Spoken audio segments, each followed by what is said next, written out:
স্মৃতি cartoon house. Hello বন্ধুরা, আজ আমি আবার এসে গেছি আরো একটা নতুন গল্প নিয়ে।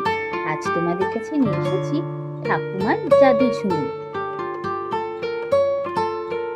এক গ্রামে রিমলি তার মা বাবার সাথে থাকতো। ছোটবেলাতেই রিমলির মা মারা যায়। রিমলির দেখাশোনার জন্য রিমলির বাবা দ্বিতীয়বার বিবাহ করেন। কিন্তু রিমলির সৎমা তাকে একদম পছন্দ করত না। সারাদিন গঞ্জনা করত আর বাড়ির সব কাজ করাতো। এইভাবেই দিন কাটতে লাগলো।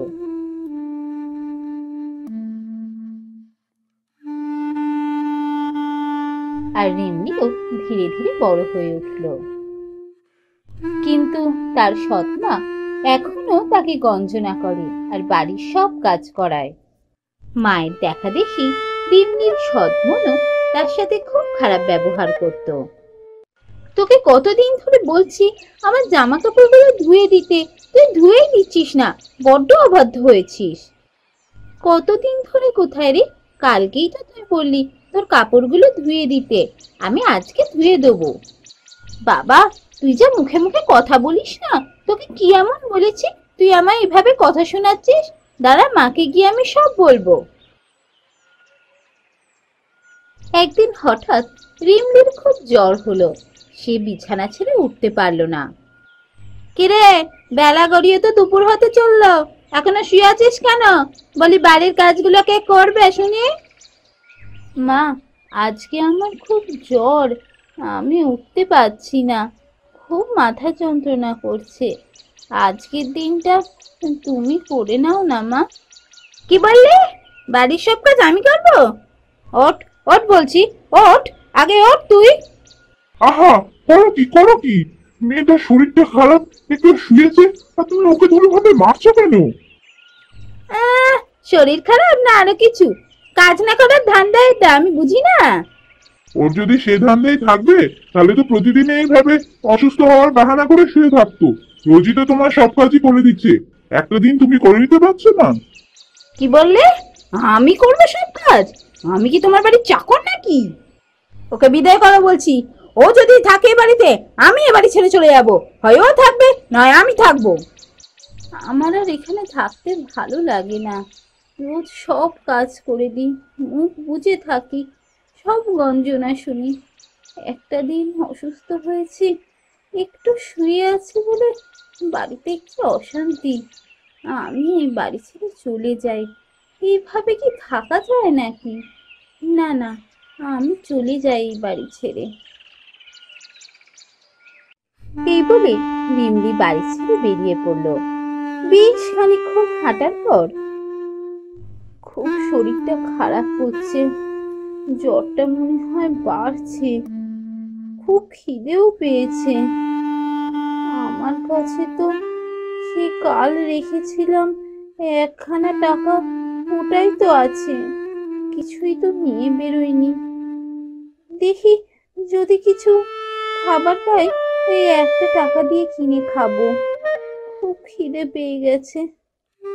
ও কি রোদ, মাথাটা যন্ত্রণায় ফেটে যাচ্ছে, আর পাচ্ছি না চলতে। আচ্ছা, ওখানে একজন ঠাকুমা বসে আছেন মনে হচ্ছে, ওনাকেও তো দেখে বেশ অসুস্থ মনে হচ্ছে। যাই, একবার ওনার সাথে গিয়ে কথা বলি। ঠাকুমা, ও ঠাকুমা, তুমি এখানে এভাবে বসে আছো কেন? আর বলিস না রে মা, হাটে গিয়েছিলাম ঝুড়ি বেচতে, একটা ঝুড়িও বিক্রি করতে পারিনি। খুব শরীর খারাপ করছে, আর ফিরে যেতে পারছি না, তাই রাস্তার ধারেই বসে আছি। আহা গো, ঠাকুমা এত বয়সেও এত ঝুড়ি নিয়ে কষ্ট করে বিক্রি করতে গেল, আর একটা ঝুড়িও বিক্রি হলো না। আচ্ছা, আমার কাছে তো একটা টাকা ছিল, ওই একটা টাকা বরং আমি ঠাকুমাকে দিয়ে দিই, আমার থেকেও বেশি কষ্টে আছে ঠাকুমা, ওনার বেশি দরকার, আর তার বদলে একটা ঝুড়ি চেয়ে নি। ঠাকুমা, এই নাও, তোমাকে আমি একটা টাকা দিচ্ছি, তার বদলে তুমি একটা ঝুড়ি আমাকে দাও। কিন্তু তুই যে এই টাকাটা আমায় দিয়ে দিচ্ছিস, তোর দরকার লাগবে না টাকাটা? না না, আমার আর কি দরকার লাগবে, তুমি ওই টাকাটা নাও আর আমায় একটা ঝুড়ি দাও।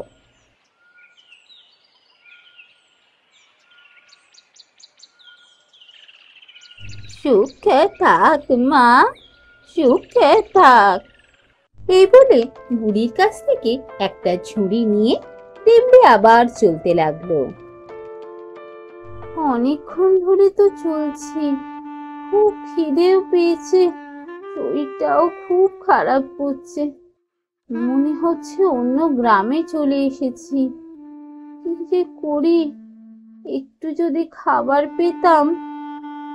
ওই সামনে একটা গাছ আছে, যাই ওটার নিচে গিয়ে একটু বসি, গাছের নিচে বসলে শরীরটা একটু ভালো লাগবে।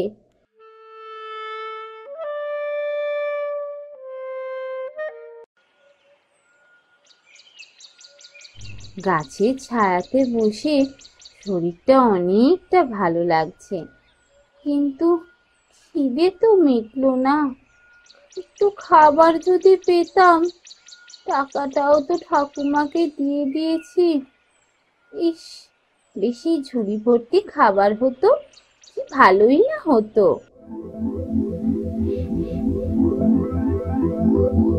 কি এসব আমি কি দেখছি? এ তো সত্যি সত্যি ঝুড়ি ভর্তি ফল, মিষ্টি এসব চলে এলো। এসব কি করে এলো? তার মানে এটা কি জাদু ঝুড়ি? আমি এই জাদু ঝুড়ির কাছ থেকে ফল নিয়ে ফল বিক্রি করা শুরু করি, আর এই গ্রামেই আমি থেকে যাই। তারপর থেকে রিমলি গ্রামের বাজারে ফল বিক্রি করা শুরু করলো, আর তার জাদু ঝুড়ির ফল খুব সুস্বাদু হওয়াতে খুব তাড়াতাড়ি তার সমস্ত ফল বিক্রি হয়ে যেত। সেই গ্রামে রিমলি একটা বাড়ি তৈরি করলো, আর সেখানে সে থাকতে শুরু করলো। আর এইভাবে রিমলির বেশ আনন্দের দিন কেটে যাচ্ছিল। কিন্তু হঠাৎ গ্রামে মড়ক দেখা দিল, একের পর এক গ্রামবাসী মারা যেতে লাগলো। একদিন বাজারে গিয়ে রিমলি জানতে পারলো, কি গো সারদা, তুমি এক সপ্তাহ আসোনি কেন? কি হয়েছে? শরীর ভালো আছে তো? আর বলো না, আমি তো ঠিকই আছি, ছেলেটা কি অসুস্থ গো, গ্রামে মড়ক লেগেছে, আমার খুব ভয় করছে। ছেলেটা এখনো সুস্থ হয়নি, কিন্তু ফল বিক্রি না করতে এলেও তো নয়, ঘরে তো পয়সা নেই, আর তাই আজকে এসছি। ছেলেটার কি শরীর খারাপ গো। সে কি গো, গ্রামে মড়ক লেগেছে? কই, আমি তো কিছু জানতে পারিনি। আচ্ছা, বৈদ্য মশাই কি বলছেন? আমাদের রাজবৈদ্য মশাই তো সারা দিন চেষ্টা করে যাচ্ছে রোগীদের সুস্থ করার, কিন্তু উনি বলছেন যে সবাইকে ফল মূল দুধ এসব ভালো ভালো জিনিস খেতে হবে, যাতে শরীরে পুষ্টি হয়, তবেই ওষুধ কাজ করবে। কিন্তু আমরা সব গরিব মানুষ, এত ফল মূল দুধ কি করে কিনে খাই বলো তো? তাই তো আমরা গরিবরা সুস্থ হতে পারছি না। সারদার কাছ থেকে সব জানতে পেরে রিমলি বাড়ি ফিরে এসে ভাবতে লাগলো, গ্রামের সমস্ত মানুষ এত অসুস্থ, ইস, আমি যদি কিছু করতে পারতাম। আচ্ছা, আমার কাছে তো জাদু ছড়ি আছে, জাদু ছড়ির কাছ থেকে ফল নিলে তো আমায় টাকা দিতে হবে না। আমি বরং জাদু ঝুড়ির কাছ থেকে ফল আর দুধ চাই, তারপর গ্রামের সমস্ত অসুস্থ মানুষের বাড়ি গিয়ে পৌঁছে দিই, তাহলে ওরা ফল দুধ খেয়ে ধীরে ধীরে সুস্থ হয়ে উঠতে পারবে। এরপর থেকেই রিমলি জাদু ঝুড়ির কাছ থেকে ফল আর দুধ নিয়ে অসুস্থ গ্রামবাসীদের বাড়ি বাড়ি গিয়ে পৌঁছে দিয়ে আসতে লাগলো। ওদিকে মরক নিয়ে খুবই চিন্তিত হয়ে পড়লেন মহারাজ। বলো রাজবৈদ্য, রাজ্যবাসী কেমন আছে? যারা অসুস্থ তারা সুস্থ হচ্ছে? মহারাজ, রাজ্যবাসী ভালো নেই। অর্থের অভাবে একের পর এক রাজ্যবাসী মারা যাচ্ছে। কেন? অর্থের অভাবে রাজ্যবাসী মারা যাচ্ছে কেন? চিকিৎসা তো বিনামূল্যে দেওয়া হচ্ছে, ওষুধও বিনামূল্যে দেওয়া হচ্ছে, তাহলে? মহারাজ, শুধু ওষুধ হলে চলবে না। সুস্থ হয়ে ওঠার জন্য পুষ্টির দরকার, আর তার জন্য ফল, দুধ এইসব ভালো ভালো খাবার খাওয়া দরকার।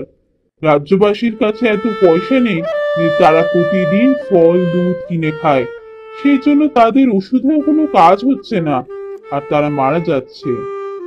সে কি কথা? তাহলে তো এর একটা ব্যবস্থা নিতে হয়। ঠিক আছে, রাজবাড়ি থেকে প্রতিদিন ফল আর দুধ বিতরণ করা হবে। সমস্ত গরিব মানুষ এসে যেন রাজবাড়ি থেকে ফল আর দুধ নিয়ে যায়। মহারাজ, শুনেছি একজন ফল বিক্রেতা অসুস্থ মানুষদের বাড়ি বাড়ি গিয়ে ফল আর দুধ দিয়ে আসছে বিনা পয়সায়। সে কি, তাই নাকি? হ্যাঁ মহারাজ, আর সেই জন্য বেশ কিছু মানুষ ধীরে ধীরে সুস্থও হয়ে উঠেছে। কিন্তু সবাই এখনো সেই ফল আর দুধ পায়নি, তাই এখনো অনেক মানুষই অসুস্থ। সে কি, আমি রাজা হয়ে যে কাজ করতে পারলাম না, একজন ফল বিক্রেতা একাই এত মানুষকে ফল আর দুধ বিনামূল্যে বিতরণ করছে? হ্যাঁ মহারাজ, তার উপর শুনেছি সেই ফল বিক্রেতা একজন মহিলা। মন্ত্রী, আমি সেই ফল বিক্রেতাকে দেখতে চাই। তুমি রাজবাড়িতে তাকে নিমন্ত্রণ করে নিয়ে এসো। রাজার নিমন্ত্রণ পেয়ে রিমলি মন্ত্রীর সাথে রাজবাড়িতে এলো। রিমলির কাজের কথা শুনে মহারাজ রিমলিকে শ্রদ্ধা তো করতেনই, রিমলিকে সামনে থেকে দেখে মহারাজ মুগ্ধ হলেন। আপনি কে? আপনি একা একজন ফল বিক্রেতা হয়ে কি করে এত মানুষের মধ্যে বিনামূল্যে ফল, দুধ এসব বিতরণ করছেন? মহারাজ, আমি রিমলি, আমি একজন ফল বিক্রেতা। আমার কাছে একটা জাদু ঝুড়ি আছে। সেই ঝুড়ির কাছ থেকে আমি যখন যা চাই তাই পাই। তাই যখন আমি জানতে পারলাম যে গ্রামবাসী পুষ্টিকর খাদ্যের অভাবে মারা যাচ্ছে, তখন আমি ঠিক করে জাদু ঝুড়ির কাছ থেকে পুষ্টিকর খাবার চেয়ে সবার বাড়ি বাড়ি গিয়ে পৌঁছে দেবো। কিন্তু আমি তো একা, এত মানুষের বাড়ি গিয়ে পৌঁছে দিতে পারছি না।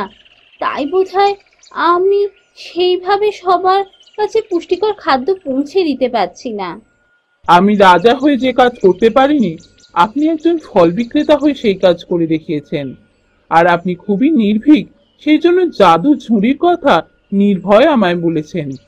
আজ থেকে রাজবাড়ির 10 জন প্রহরী আপনার সাথে কাজ করবে, আর রাজবাড়ি থেকেও ফল আর দুধ বিনামূল্যে বিতরণ করা হবে। এরপর বেশ কিছুদিন কেটে গেল।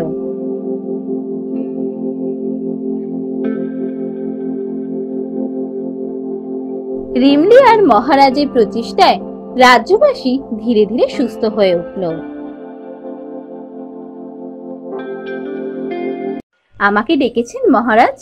হ্যাঁ রিমলি, আমি তোমায় ডেকে পাঠিয়েছি। আমার তোমায় কিছু কথা বলার আছে।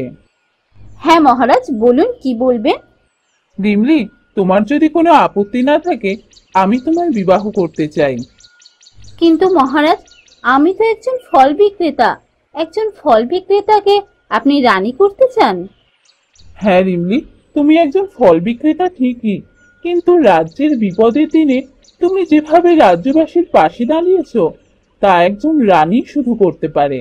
তাই আমি তোমাকে এই রাজ্যের রানী করতে চাই। এরপর মহারাজের সাথে রিমলির বিয়ে হয়ে যায়, আর রিমলি রাজ্যের রানী হয়ে সুখে শান্তিতে দিন কাটাতে থাকে।